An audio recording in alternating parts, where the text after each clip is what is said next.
Hi everyone. In this webinar, we are going to talk about reporting of Scope 3 greenhouse gas emissions in Australia in 2025. We'll talk about the data that goes into it, how to streamline the process, who are the leaders in this change, and what are they doing. This session has been designed to address the challenges of procurement managers and finance managers in larger enterprises that are now mandated to adopt climate reporting, which will include Scope 3 greenhouse gas emissions from their second year of reporting. The questions in today's webinar actually came from leaders in this cohort. They came directly to the team at Vestone Capital last month at a meetup in Sydney. It may also be helpful for years to come for small and medium enterprises to listen to this content as they go through the change later. I'm Leah Baker from Vestone Capital. I have Matt Jones, the Managing Director of Mamachi, with me today. Welcome, Matt. Hi, Leah. Thank you for having me. Welcome. As well as Kelsey Johnson, a Grant Thornton partner specialising in financial services audits. Hi, Leah. Hi, Kelsey. And Conor Healy, a director specialising in sustainability assurance at Grant Thornton also. Hi, Leah. Thanks for having me. Welcome. For people who don't know what you do and who you do it for, what do you do and who do you do it for? Who wants to start? I'll start. So Mamachi is an ESG carbon and sustainability advisor. We create and structure data to help organisations identify, establish, implement and report on their ESG carbon and sustainability stuff. Good one. How about Kelsey? I'm an audit and assurance partner at Grant Thornton, specialising in audits of financial services institutions. Good one. And then Conor. I am a director in sustainability assurance, and I am leading the development of our methodology and training for this globally across Grant Thornton with the international firm, and then also locally in terms of training our partners and the rollout of our methodology. So very briefly, Conor, can we get your view on the current state of play regarding climate reporting and specifically reporting of greenhouse gas emissions? Yeah, great question. I think probably the first thing is that this isn't new. This climate reporting and sustainability report has been around for a long time. If we think about existing standards, people will probably be aware of GRI in kind of the abstract. That's been around since the 80s. If we think about the Task Force for Climate-Related Financial Disclosures, which the TCFD, which is the predecessor to the standards we have in Australia, they've been around since the mid-2010s. And so a lot of organizations have been doing sustainability reporting with a heavy focus on climate reporting really over the past few decades. The important change that's happened here in Australia now, and really what's accelerating across the world, is that this is now being brought in by force of law. Mm-hmm. And so for a lot of companies, sustainability reporting is no longer optional, it's actually the law. And so personal views on climate change essentially become irrelevant. You have to start gathering information about the risks and opportunities that are going to face your organization from climate change, and you have to start reporting on it. Now, what does that mean in Australia? Really what it means is that we have three different groups, Group 1, Group 2, and Group 3, who are going to be captured by mandatory reporting requirements. Group 1 came in for years commencing the 1st of January 2025. And that goes up until 30th of June 2026. Mm-hmm. Group 2 is 1 July 2026, 30 June 2027. And then Group 3 is 1 July 2027 to 30 June 2028. And essentially it's a cascading effect. As your larger organizations with bigger revenues and assets and employee numbers in the Group 1, it kind of cascades down to smaller companies. The really big change here, though, is that really, as you mentioned in your intro, is that in the second year of reporting, you're going to have Scope 3 emissions. So bearing in mind that you could be a small organization not needing to report until 2028, or maybe never, if you're not captured by any of these requirements, but you may be in the value chain, you may be a supplier of one of these larger organizations who in year 2 for them might come to you and ask for this information. And so you have to start having these conversations. How is it going to affect me more broadly, even if I don't right now have a reporting obligation? The important thing to think about as well is how these obligations interlink with existing obligations as well. There are already environmental regulations in Australia. The most famous one is probably ENGR, which people might be familiar with, and that really focuses on really, really large emitters. Mm-hmm. There are reliefs and jurisdictional reliefs out there which companies can take advantage of when it comes to, if they're already reporting under the ENGR scheme, they can take some relief under this new scheme, but there are some complexities with that as well. So organizations, particularly the large ones we're talking about here, mm-hmm. who think, oh, I already report under ENGR, I'm good. That's not the case. There are some really distinct differences here, and it's specialist complex niches that need to be worked through, and there are essentially top-ups that have to be done.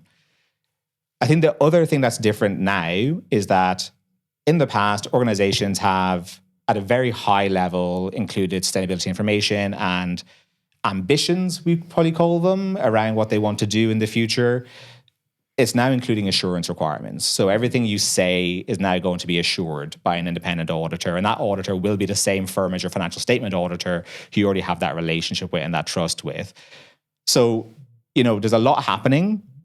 There's a lot changing, but it's not brand new. There is existing specialism and expertise in the market. There are people out there who can help you with this. And there are learnings we can take from financial statement audits. There are learnings we can take from the ENGR scheme. There are learnings we can take from people who've been doing this voluntarily for a large number of years. And I think Kelsey said it a few days ago. I was talking to her, that it's climate reporting kind of feels like a mountain, and it's a really huge mountain. Like, everyone likes to look at the mountain, but no one really feels ready to climb it. And really the best way to tackle a mountain that looks terrifying is to speak to people who've already climbed it and ask them how they did it. And that's how they can learn through this process. Very helpful. Thank you, Conor. So can we start with the reporting? What goes into sustainability reports in Australia, and are they accurate? Are they assurable? Are they defensible? Yeah, great question. And even the terminology in Australia is a bit interesting. We say sustainability reports. And in Australia, when we say sustainability reports under the mandatory scheme, what we really mean is climate reporting. But we still call them sustainability reports, but they only talk about climate. And that's an Australian specific niche.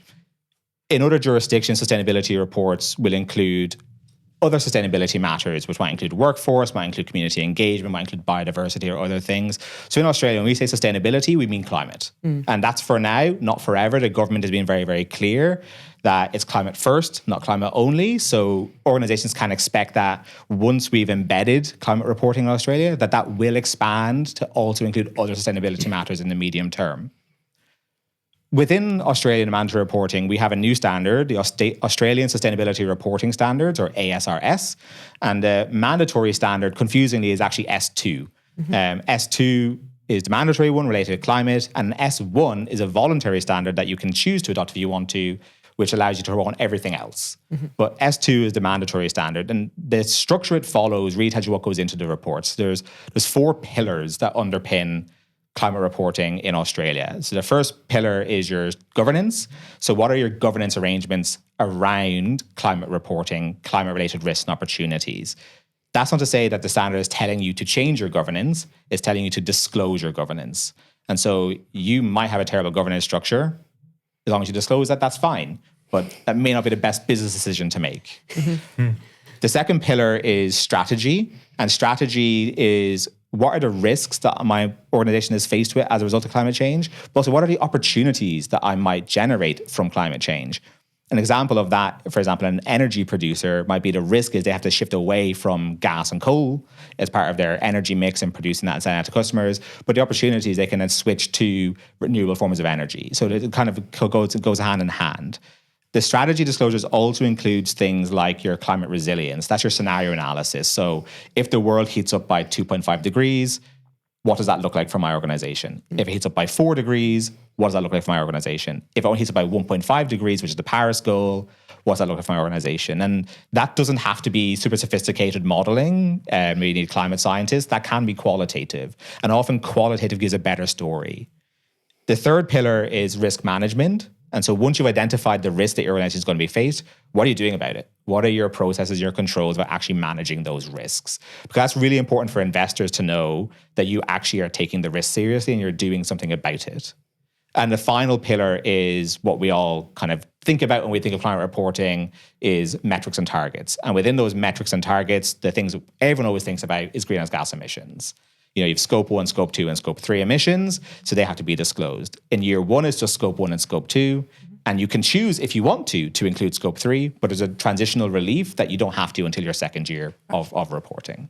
When documenting the questions people had for the 3 of you, we received many around the challenges that Australian companies are facing in getting ready for the reporting, particularly as it relates to the data. Matt and perhaps Conor, can you teach us a bit about the relevant data and how we can better manage it? Yeah, that's a great question. And look, fundamentally, our business has ended up being more about creating and structuring data to support these things than even I'd anticipated. I think it's becoming better recognised in the market across all organisations and sectors that data is key, particularly given it's coming from disparate systems and a range of different locations across a company. So, when we look at more traditional sustainability strategies, we're really targeting that E in ESG, so quantitative data around facilities and buildings, assets and infrastructure, which in some respects is a lot easier to map, but is still not really the gold standard that we might need moving forwards. When we talk about Scope 3 and supply chain, big organisations can have hundreds, if not thousands, of individual suppliers across many, many categories, sometimes across different parts of the world.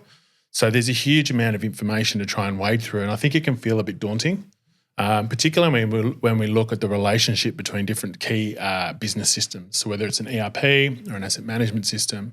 So I think the relevance of the data, understanding the relevance of the data is probably a little bit about where you sit in the queue from a mandatory reporting standpoint.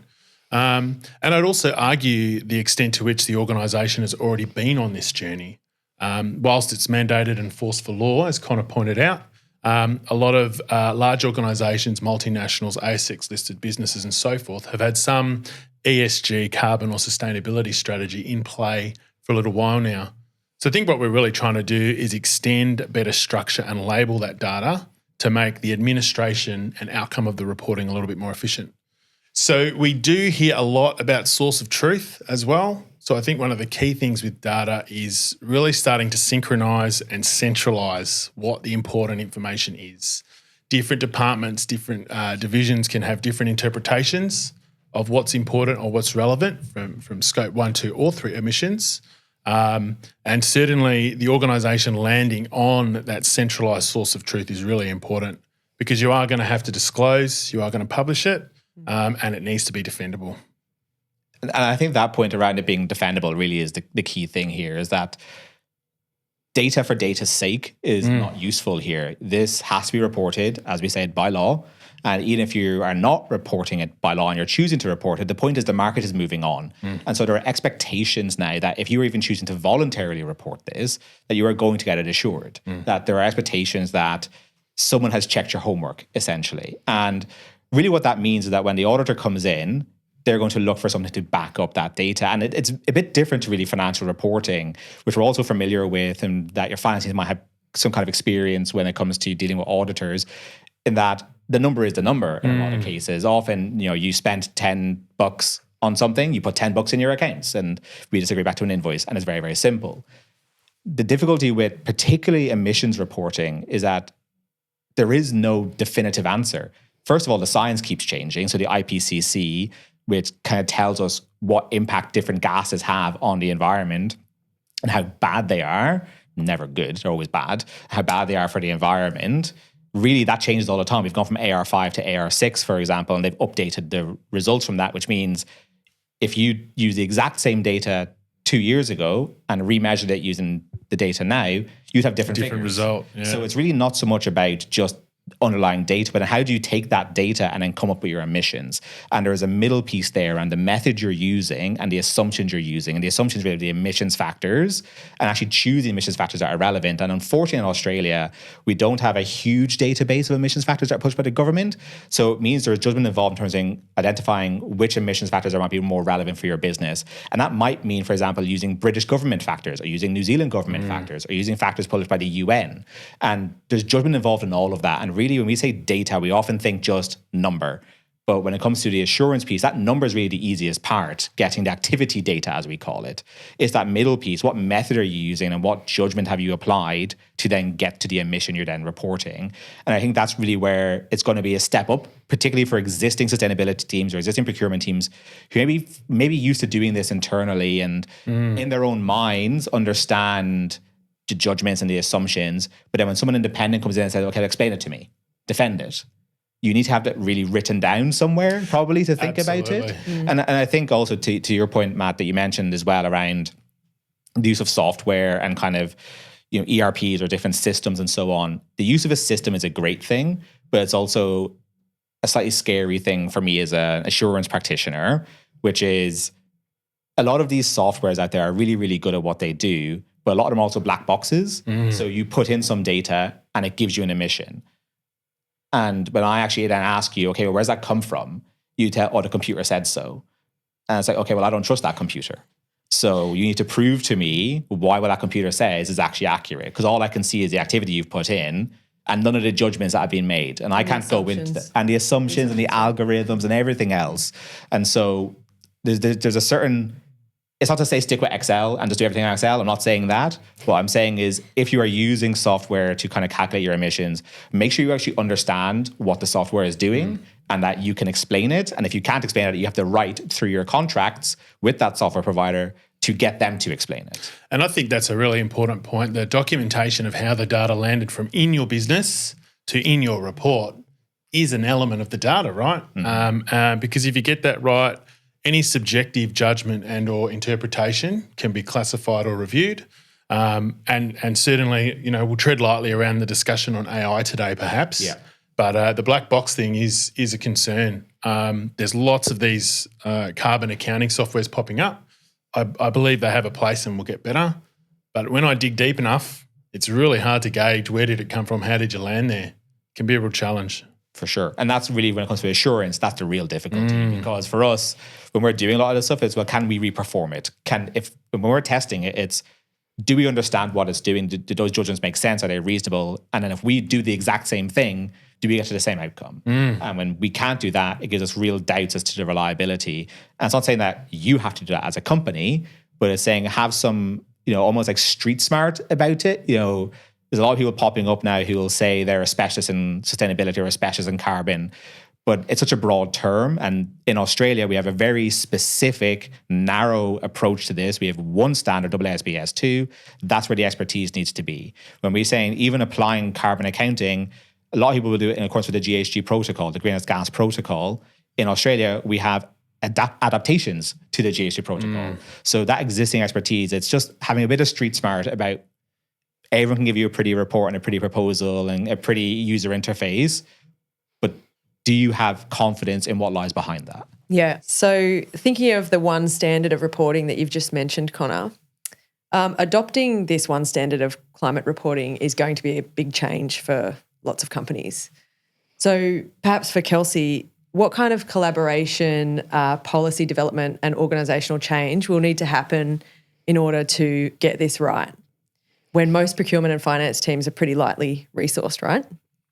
Absolutely. And what I'll start with, and I'll refer back to something that Conor mentioned previously, which is the actual sustainability standards don't require you to change anything at all from a governance perspective. So you are not actually required to set any targets. You're not required to change any of your risk framework or your strategies, and you're not required to embed any kind of ESG throughout your business and make that part of what you're doing going forward. You just don't need to. However, that isn't necessarily best practice, and it doesn't necessarily mean you're probably not going to get the benefits out of climate reporting, and there will be certain expectations that the market and your investors and your stakeholders will have as a result of that. So I will answer the question, but I'm going to speak more to the best practice and what we're seeing with companies that are taking a more proactive approach with it rather than what you absolutely have to do. In terms of those that are being proactive, it has to be led from the top of the business. It has to be the board and the senior management that really decide they want to embed that and make those decisions. You can't make any other change throughout the business unless they've actually gone and made that assessment. And in particular, it's whether or not they even want to do that. What we're seeing at the moment is ESG and climate reporting is largely being driven probably by those in the management level in the business. And then they can't get their hands on the resources and they feel like they don't have the resources to be able to do it.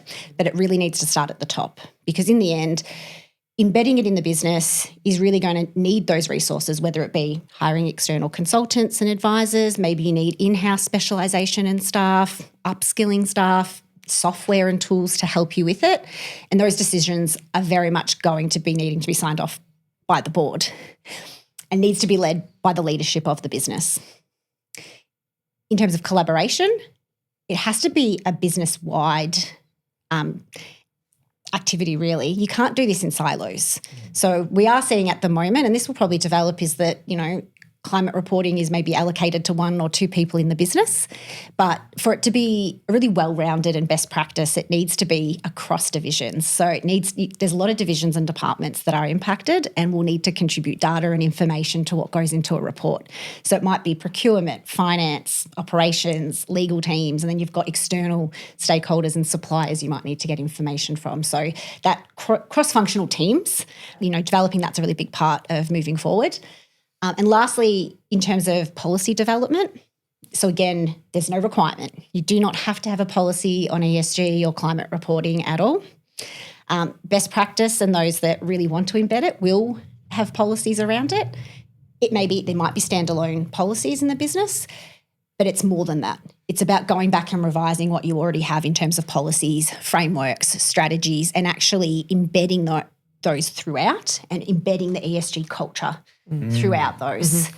Yeah, and I think just picking on what Kelsey said at the start, as she said, the standard doesn't require you to do anything, and it's you could just disclose the fact that you're doing nothing. That might be slightly terrifying for your board and for management and the investors when they see, okay, you are exposed to massive climate risk and you're just going to sit on your hands and do nothing. That feels quite short-sighted, perhaps, and so the disclosure of that might then actually force you to start doing something when you think what that's going to look like in the market. I think the really interesting thing is that if you choose to embed this best practice of what Kelsey said, there is real value in sustainability reporting, specifically focused on climate reporting. There is real value in identifying, okay, climate change is happening now. We already see the effects of it and it's getting worse. When you actually understand how climate change is going to affect you and your business, you can actually make informed decisions about that. You can plan longer term. As a business, you're not making decisions 2-3 months out. You're making decisions years in advance. And climate change happens over years and the effects happen over years. And a lot of those effects are already locked in. Even if we were to stop emitting now entirely, the effects will still get worse for years to come. We've already locked in those effects. I'm not a climate scientist, but I trust the science on this. And basically what they're saying is, even if we were to stop now, climate change and the effects of it will get worse for the next 20 to 30 years anyway. So we need to prepare for that fact. And I think this is where the benefits come in if you embed it throughout your organization. It changes from being a compliance, a cost, to being a real value driver for the business. And that's really where you want to get value from your external advisors. And even in Grant Thornton, we've published over the last month or two a series of articles around values for specific industries when they look at climate reporting. And that's really what you want to get from your internal staff or your external staff that you're using. Okay, how do I actually get value out of this? How do I change this from being cost compliance to actual value? And that goes some way to dealing with the limited resources. If you can actually tell the board there's value in this and it'll help us make more money, it's easier to have that conversation. I need more resource. Yeah. You also don't want to fall behind what your competitors are doing, what the market's expecting. There's going to be a lot of stakeholders that are going to be making future decisions about your business, whether that be investment, funding, or which products they buy or services they utilise based on this. They might not be doing it right this minute, but they will. We can't pretend that that's not happening.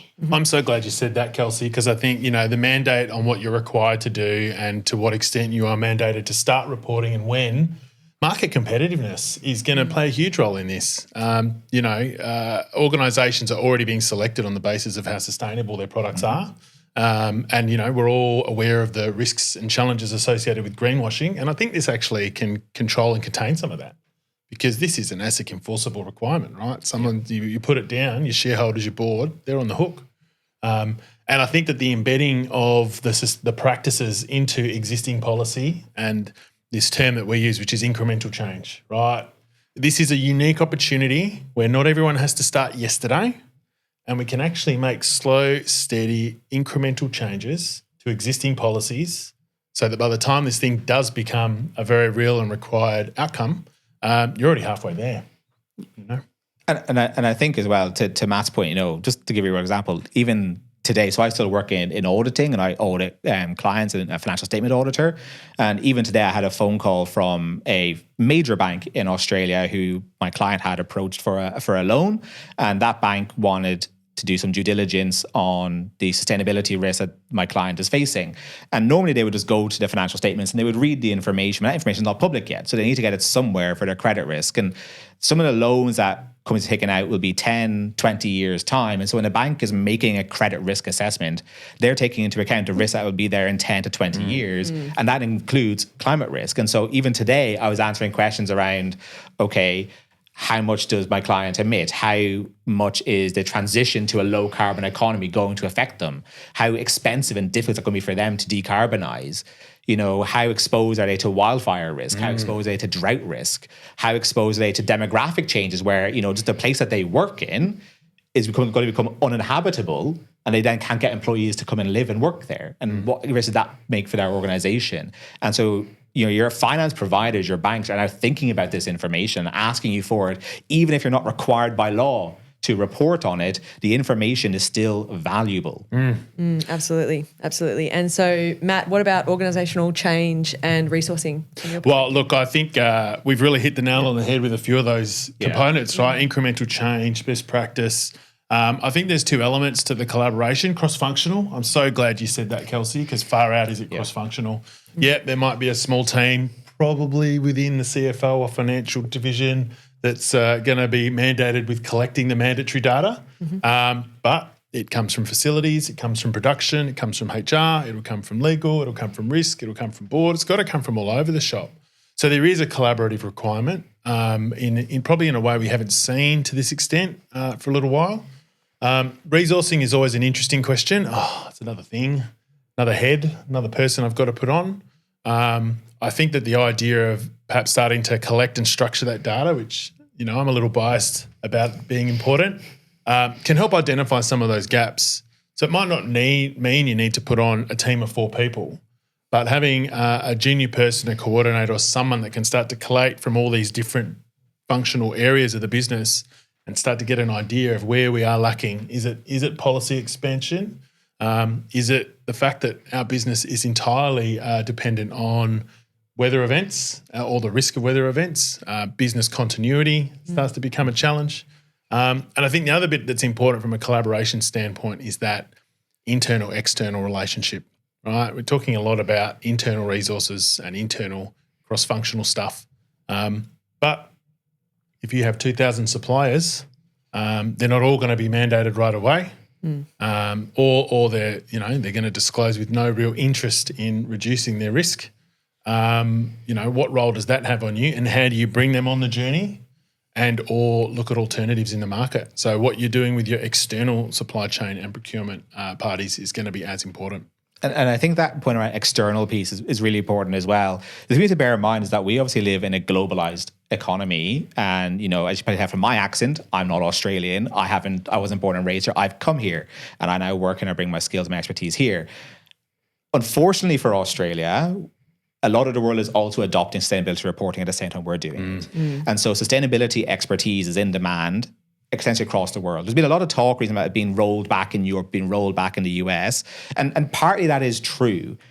But in the US, you still have California, New York, now New Jersey adopting it. You have countries like Dubai very recently mandating climate reporting, famously an oil-producing country adopting mandatory reporting, focusing on climate. You have Japan adopting it very recently. You've got Brazil adopting it very recently. You've got the UK in the process of adopting it on top of Europe. And Europe is not talking about getting rid of it. They're talking about streamlining it. And so there is a demand for this resource across the world. And there's a limited pool of expertise. And so you need to think about, okay, even if I want this resource and I'm willing to pay for that resource, is it realistic for me to get that resource in-house? Yeah. Particularly with what's available in the Australian market. And particularly given the Australian market is so dependent on essentially overseas people coming into this country with their skills, but now they're in demand in other countries. And so then if you can't get it in-house, it's how do you pick who it is you're going to work with as a professional advisor. And so I think that really is going to be a challenge, because that even if they want to fix the resourcing issue, the ability for the market to allow them to fix that resourcing issue is really a challenge for them. So what sustainable and cost neutral solutions would you suggest, perhaps, Matt? Cost neutral is always an interesting one. I always feel like the argument on business case and opportunity cost for how a resource is deployed is important. I'm going to make a joke here about how marketing departments were perceived in the 80s and 90s, right? It's important until something else comes up. So Kelsey's point earlier about policy augmenting or expansion, I think that can be a really useful process. The procurement policy for Scope 3 emissions is everything. It's going to play a role. Mm-hmm. It's not as simple as going whack it in our tenders. There are some suppliers whom have potentially been with our customers for 10, 20, 30, 40 plus years that you don't want to just discard. There are some suppliers that might not be big enough to have the sophistication to deal with this change, and you want to bring them along that journey. So I think policy is important, being able to, snapshot and understand, again, it's that gap analysis. How can our policies be improved to support this requirement? And that's useful too, because that flows across the organisation, right? It goes downstream to all areas. Said it before, the role of data, I think having someone being able to start analysing where the information is, where it's coming from, how it gets converted and how it gets pushed in and interpreted. As Conor was talking about, how do these subjective decisions and interpretations get made? Mm-hmm. It's really sort of landscaping, what have we got and where does it come from? And I think that's a great starting point, and it actually helps inform the resourcing strategy, because the thing you think you need, i.e. a full-time sustainability consultant, might not be it in the short term. It might be more simple than that, like compliance, risk and process change. And I think just tacking onto that point that kind of Matt made, the use of the term solutions is really interesting. When something new comes out, we kind of assume now in the modern world that there's some technology that can do it for us. I'll put it into Copilot and I'll get an answer. That there's something out there, I'll Google it and it'll give me what I want. Bang. Yeah. Really, the solution is knowledge. And that is something that is in scarce supply when it comes to carbon accounting, in particular climate reporting in Australia. It's knowledge, and you need to build up that knowledge within your teams. And so it's really important where you're getting that knowledge from. And so it's working with people in this space. And that may be people like Thornton. It may be others like EY, KPMG, PwC, Deloitte, BDO, RSM, any of the professional services firms which are actually going to be doing the auditing and already have experience in auditing, have been involved in drafting the standards, have been involved in developing methodologies, working with the regulators, working with the government throughout this entire process. And then making sure that even if you're not working with them, because they can't do everything for you because they'll be conflicted out in a lot of cases, there's independence restrictions, that you get their opinion on, okay, well, who's actually trustworthy in this space? Mm. Because knowledge is the solution you need, and it's people that you need, not necessarily some software. Good one. Okay, so thinking about the knowledge, there's sort of what's required, and then there are organisations taking this to the next stage and really leaning into that knowledge.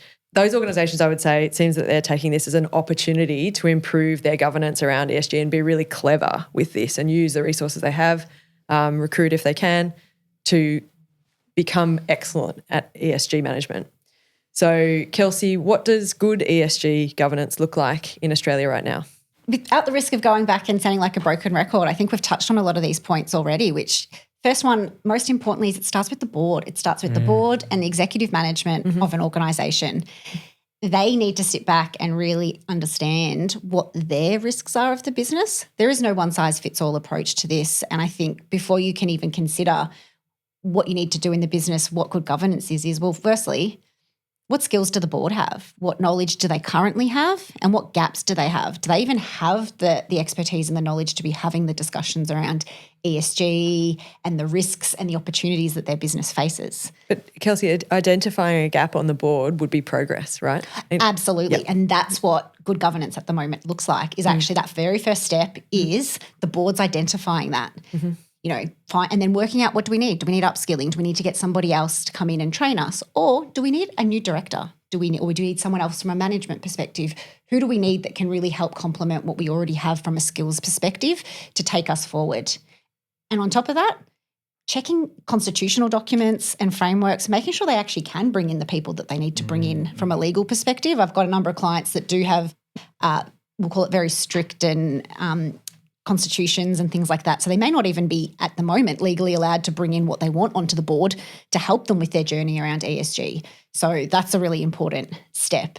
Once they've got that, they can then actually take that to the next level and actually start working out, well, what do we want to do as a business, and what are our risks, what are our opportunities, and what's our strategy around this?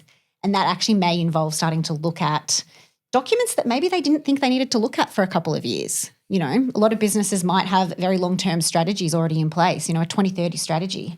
Or maybe they need to look at that again sooner rather than later and actually start thinking about how they adapt that and update that. And off the back of that, it's who in the business is the board going to actually delegate that responsibility to? So yes, the board's the starting point, but then once they've made some decisions and they have a plan and they want to embed that, it's who in the business they're going to get to drive that and take that forward. Absolutely. I think as well, when we say the board, it's important to remember that we don't always necessarily mean the full board of directors. Sometimes, you know, everyone will be familiar with the boards have committees that they delegate things to. And often we get questions around, do I need to now set up a sustainability committee or a climate committee? And the answer to that is no.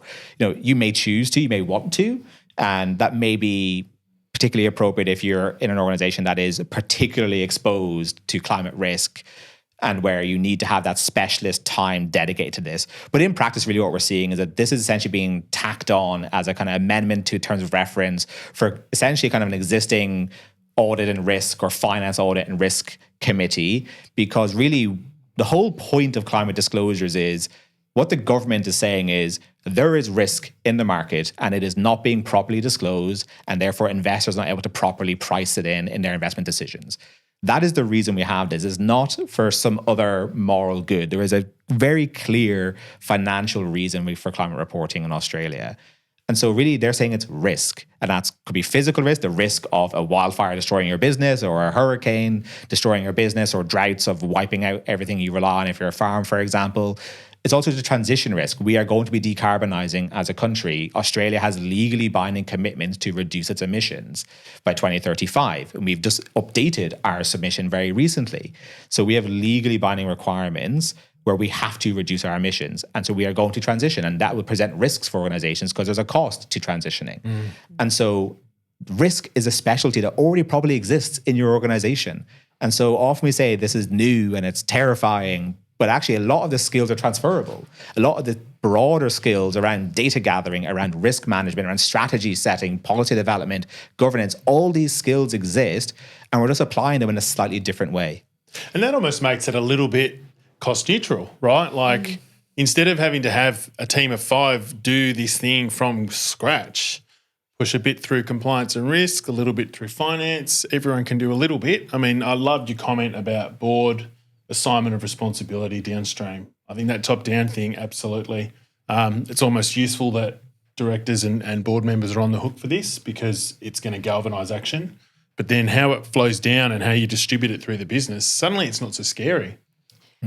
Most businesses have a risk register. Most businesses have a risk framework. Those registers and frameworks already allocate out the responsibilities and the controls related to those risks and how high and likely that risk is to occur to that business. So a good starting point for a lot of businesses with this is actually just reviewing your risk register. What are the risks to your business? And do you have any climate-related risks in that risk register? And if you haven't, maybe that's a good starting point. And I think it's funny, we started this conversation about emissions and particularly scope 3 emissions. And yes, that's really important. But you'll notice in the conversation we're having, we're always talking about risk and opportunity. And that's really the starting point. So when we focus on emissions, it's important to bear in mind that if you, for example, PwC and EY recently published example reports, not template reports, example reports under the new Australian standard. And they're publicly available documents people can make use of. In those reports, they ranged from 40 to 60 pages. The emissions was approximately 2 pages. So we focus so much time on emissions. And don't get me wrong, it probably is the hardest part to do. It's only those 2 pages. But it all comes from the risk and opportunity. And that's why it's important. Why are we doing this in the first place? It's about risk. And transition risk is the reason we have emissions, right? Because emissions tell us how exposed I am to decarbonizing. If I have a very, very high emitting organization, it is going to be harder for me to transition to a low carbon economy. So I'm going to be exposed to more transition risk. So my investors need to know that and they need to price that into their decisions. If I already have very low emissions, it's probably easier for me to transition to a low carbon economy. And it makes me a more exciting investment prospect for investors. And so when we talk about risk opportunity, it's not that they're distinct from emissions. They are fundamental to the emissions. So understanding the extent to which you as an organization are exposed to climate-related risk and opportunities is fundamental to then measuring those emissions. Right. And so honing in on one particular risk is supplier risk. And the reason why I want to talk about that is because the group of professionals that gave the questions to form the basis of this webinar were the procurement leaders around Australia, and they were quite concerned about supplier readiness towards this change. So Matt, do you want to talk about supplier readiness? I think this can be perceived as one of the more daunting components of the whole process because it's out of the organisation's control somewhat. We've been working with some, large global transport businesses that have established global carbon reduction targets, and transport is probably a conversation in and of itself. But managing a supply chain and thousands of potential suppliers can seem a little scary.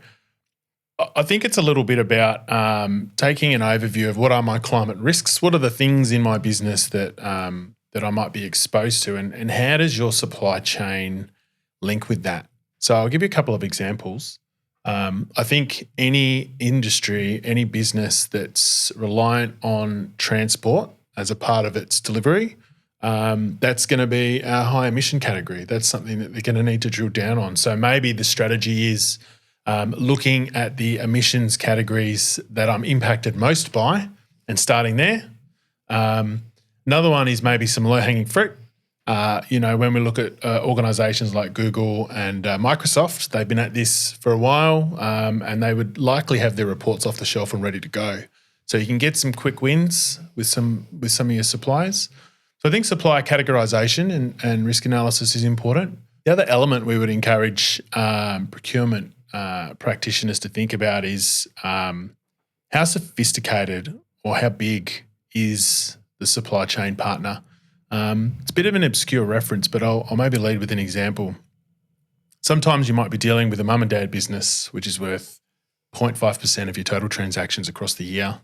A, they're not material, relatively speaking, and B, they're least likely to be ready for this change. So, how much effort you throw at that versus one of your top tier suppliers is going to need to be considered.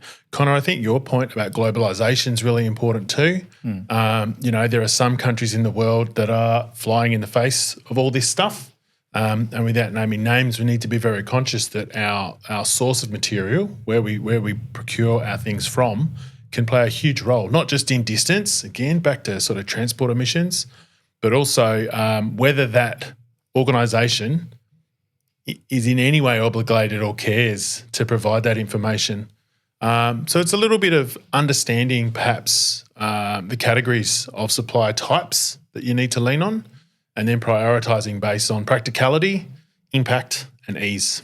I think, picking up on that point as well, that it's really interesting having this conversation here today, and all the time I have this conversation is really about how terrifying this is and how scary it is and how difficult it is and how specialist it is.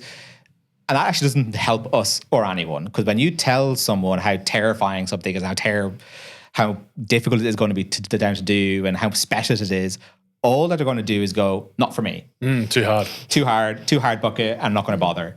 Really, when we're talking about scope 3 emissions for us, we're talking about scope 1 and scope 2 emissions for our supply chain. That's much easier. And we all say, well, we do scope 1 and scope 2. That's why it's in year 1. We don't have the exemption in year 1 for scope 1 and scope 2 of our businesses because it's easier. The reason scope 3 has its own extra year is because it's harder to do. And so we need to essentially kind of tone down the kind of rhetoric a wee bit, because it's when you tell people, actually, this is not that hard. You can do this. If you think about if you have kids and you tell them that they're going to be a failure at sport, they're not going to want to do that sport. When you go and stand on the sidelines on a Saturday morning with your kids and you cheer them on, even if they're terrible, you still cheer them on and you encourage them, and they try harder and might not be perfect in the first time they do it, but they get better and better and better, and then you get the benefit of that as well. And so I think it's about working with your supply chain. It's not just saying, give me this information and off they go and do it with no help.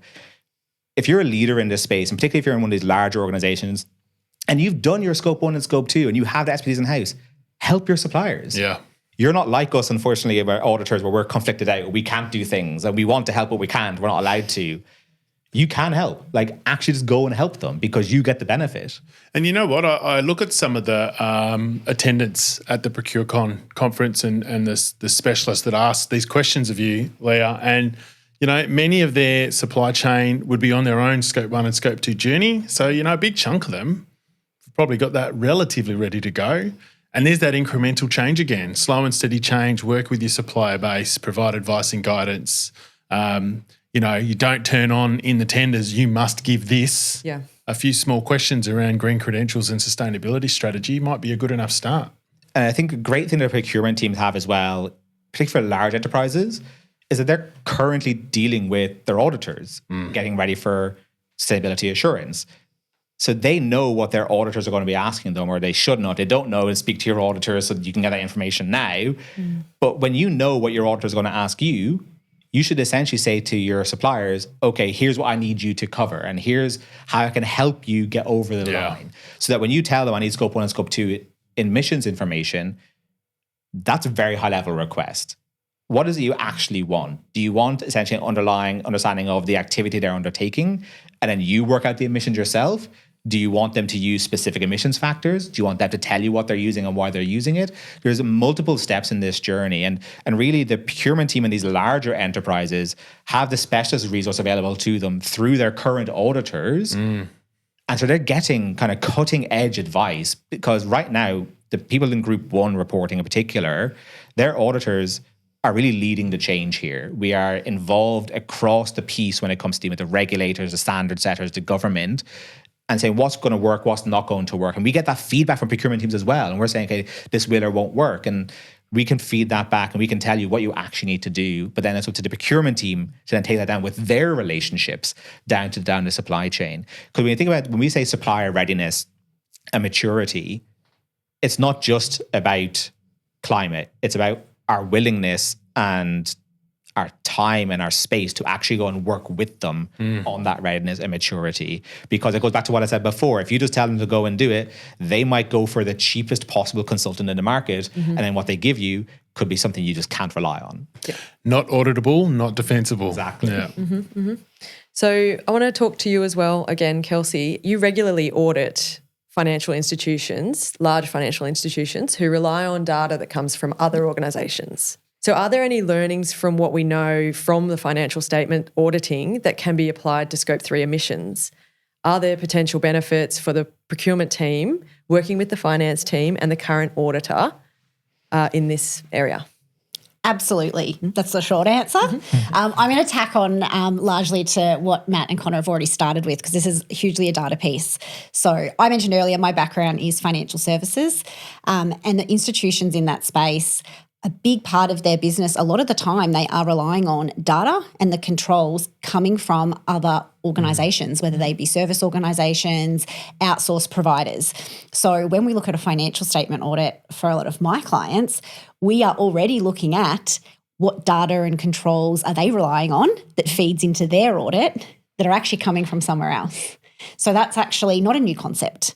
And the best thing is that whilst climate reporting and the assurance over that is new, the standard itself that's been created follows largely very much similar concepts to what we already have for auditing financial statements, which means what the auditors are going to ask for and the methodology and the process they go through, whilst it's applied to a new concept, it's going to follow the same process.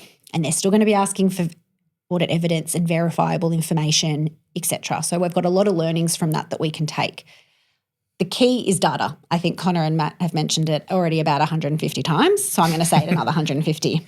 I think the first step in the process, particularly for procurement teams, is firstly, what data do you even need? Do you even actually need supplier data? Because that's not your first reference. Firstly, you can choose. You can go to your suppliers and you can get direct supplier information for your Scope 3 emissions. You can also use proxy data. That's a valid way of doing it as well. The difference is that if you get direct supplier data, it's more granular.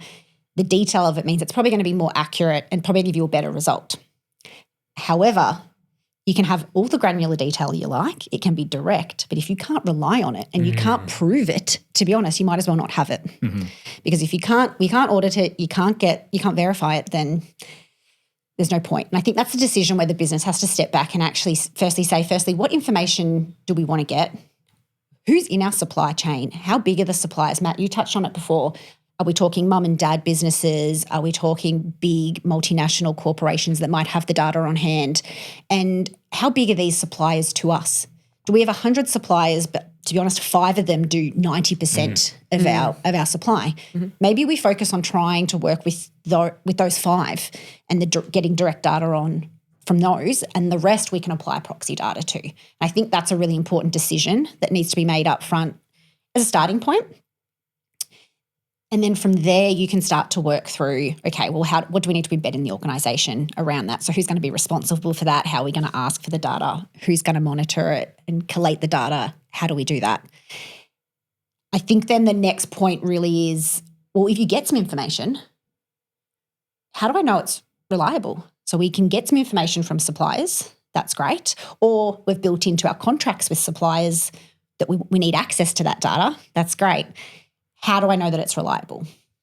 From an audit perspective, what we would expect is that you need to be able to verify it. So either the business themselves verifies that the data is accurate, or alternatively, the organisation they got the data from can prove that it's reliable. And a lot of the time that is because they've gotten some kind of assurance over it. So they've engaged somebody already.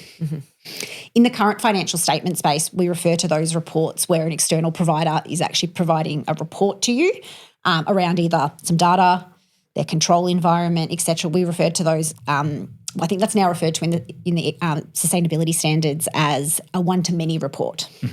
That's very much an evolving space, and we're going to see a lot more of that going forward as we move through, group 1s, and as we get into the group 2s, and we really start to see more and more people being demanded this information. You're going to get a lot of very big organisations that are being asked for a lot of information. They're going to probably be forced into getting some assurance over their data because they're providing it to so many other people. At the moment, we don't necessarily have a lot of that just yet, but that will be to come. So what do you do if you can't get reliable data? So if the information's come in, what do you do with it? Well, if you can't, I think the short answer really is if you can't prove that it's reliable, or your supplier can't prove that it's reliable, you've got 2 options. Go back to them and try and get more information, try and verify it, try and get what you need out of the supplier. Or option 2, maybe default back to a proxy data for the time being. Might not be the best outcome initially, but then it gives you some time to maybe work with that supplier and get them to a position where they can provide you more accurate and reliable information. I think that's a really important point, must be this or that. You can have a red hot crack at it, and if that data is not reliable, you can default to proxy, and hey, that's an all right result, particularly in these early years where there's so much known unknowns.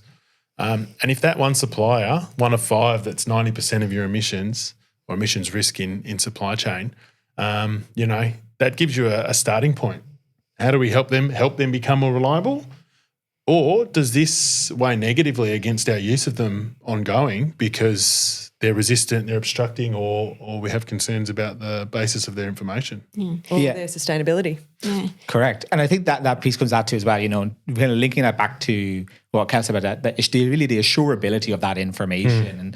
And, so we're kind of talking here on the assumption that we've got the data from the supplier. And I think to Kelsey's point to what you said, Matt, is we don't always have to default to that. We've, in a way, made this harder than it needs to be by saying, well, the best result, which is granular, reliable supplier data, is the only permissible option. And that's not the case. Yeah. There are ways to go through this. So procurement team, back to your point earlier, Leah, about limited resources. It's about, like Kelsey said, making smart decisions about where you allocate those resources. And like what Matt said, Google actually do right now make available their emissions data, Scope 1 and Scope 2. Amazon, if you have a subscription to Amazon as a business, they will tell you how much emissions come from your use of Amazon as a business. If you are using Microsoft Azure, kind of their cloud service, they will give you that data. Yeah. That data is available there for you. If you're using ads on Google, they will tell you how many emissions come from your ads on Google. So a lot of information is out there and we can take it, and they're easy wins. We don't have to make this mountain, which is already hard to climb, even harder to climb. And so there's this there's a smart way to go about it, and kind of, as Matt said earlier, incremental change, making it better every single year. Yeah. Even the regulators said they're going to take a pragmatic, proportional approach to this, given that everyone is learning in the first few years. The really important thing is good faith effort. Yeah. That's a really, really important thing. So we're kind of assuming they got that data and so on, but really the question then comes back to, and a lot of procurement leaders will probably have experience with this, is, well, some suppliers just tell you no. Yeah. Either they're not willing or they're not able to give you that information. And probably not willing is probably worse. You know, not able, you can work with that. And that goes back to kind of education and working together with them and helping them out. Not willing is the real problem. And that's where Matt talked about, you know, maybe thinking about, okay, well, if I'm reliant on this supplier and they're not willing, for the sake of our relationship, to work with me on something that's actually fundamental to me managing my risk as an organization, does your relationship with that supplier pose a risk to your organization?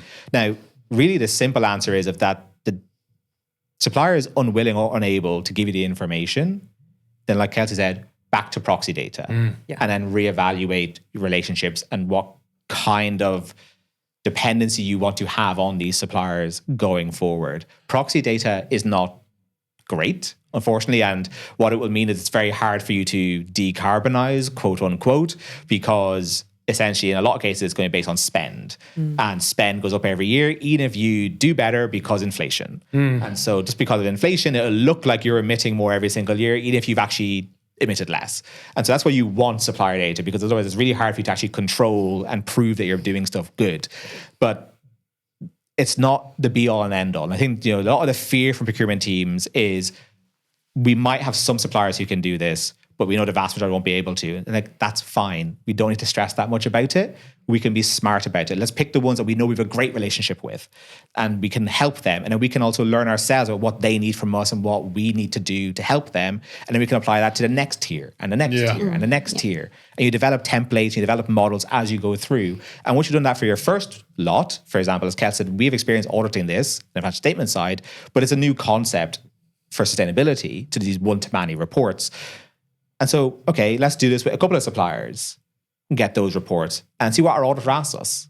And okay, let's build that in when we go to tier 2 and then to tier 3. Continual So don't go big bang, incremental change. And I just want to unpack or expand on, I felt a bunch of procurement specialists roll their eyes when we said get rid of that supplier because they're no good. You know, you can't dislodge someone if they're in your top 5 and they're worth 90% of what you do, you know, and we know that's easier said than done. But even getting that flag at least allows you the time, because you can default to proxy to consider what those implications might be over the next 2 or 3 reporting cycles. And before we move on from supplier data, where's the best place to get the proxy data? Oh, great question. So proxy data, when we talk about that, so Matt's talked previously about categories of Scope 3. And so Scope 3 emissions have 15 different categories. And so each category has different methods you can use for proxy data. And so if we use kind of category 1, purchase goods and services, basically the most basic proxy data is spend. How much did you spend with that supplier? And that will come from your finance team. You know, if you're talking about leased assets, you could use spend, or you could use lease specific information, which you could get from your management team or the lessor themselves. And what does the lease agreement actually say? And so there's different methods that are allowable, and they kind of go in levels of granularity. And you want more granular, the better it is. You have more control over. You can actually drive some change. But in a lot of cases, spend will be the most available option. That'd be the finance team. But it is really important to understand different categories. And that supplier specific data is always the most granular. It's always the best. But procurement teams need to have conversations with finance teams, with management and the board around, okay, let's be realistic about this with the limited resources we have and all the other responsibilities we have. Because let's be real, this is not just something that this is all they have to do. This is on top of their day job. And so let's be real about this, about, okay, what realistically do we want to do in the first year and the second year to then get better over time? It seems that the first step is to face your reality and then incremental improvements. Absolutely. Okay, so we talked about the big tech companies being leaders in this space. They're quite good at providing meaningful data that can be used by procurement teams. One of the questions that actually came from the procurement leaders that gave us the content for this webinar was, who are the leaders in this space, the leaders, and what are they doing? Yeah, great question. And so I think, you can look at certain professional services firms. Grant Thornton, even today, published again our updated Unpacking Sustainability Reporting, What's Really Required guide. Most firms will be providing kind of these reports. But if you're looking for kind of on-the-ground practical examples, a lot of organizations in Australia have already adopted SBTI, or Science-Based Targets Initiatives, reporting. And they include in them really good information around Scope 3. Important caveat, that is not the same as the S2 reporting requirements in Australia, but it's a really good starting point to see what they're doing and how they're doing it. Examples being Woolworths have it in their sustainability report. Intrepid Travel, first travel company in the world based in Australia to actually be SBTI certified. Origin Energy, a Transurban, massive infrastructure company, have done this as well. And for those who are particularly nerdy about Scope 3, there's actually a group called the Scope 3 Peer Group. Just Google them. And they have a podcast actually on Spotify, and they talk to people, leaders in this space, companies that are doing this, and the challenges they're facing day in, day out. And I listen to that podcast myself most times on the commute into work on the tram. And it's a really interesting real world examples that they have there. The Scope 3 podcast and the Scope 3 Peer Group has great resources around maturity benchmarking and so on. And you can join that. And the great thing about it is Matt can't join it, Kelsey can't join it, I can't join it. They will not let professional advisors join it. It is a group only for those who are actually doing the work, procurement teams, finance teams doing it. So it's not polluted by people like us trying to sell something to them. So it's a closed group. It's a closed group. Great.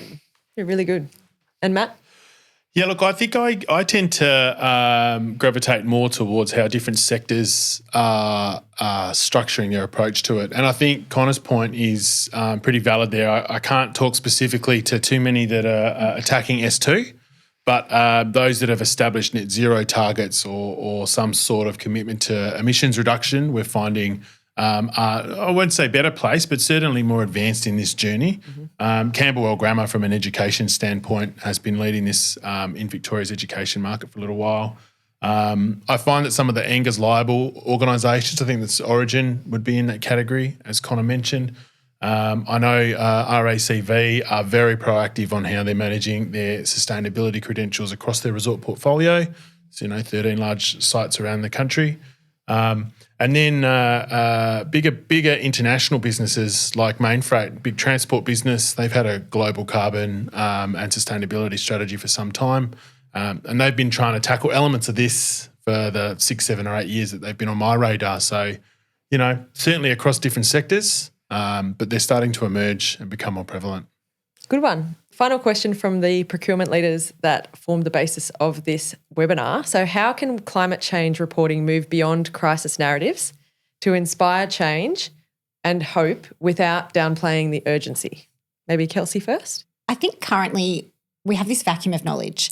We know that there is climate change happening. We can see that with the weather events. We hear about what's happening with the Great Barrier Reef. So we hear all this information, but we don't really understand how does that really, what can I do? What can my business do? How does that affect my employees, my stakeholders? It's too big of a problem, and it quite frankly is quite terrifying.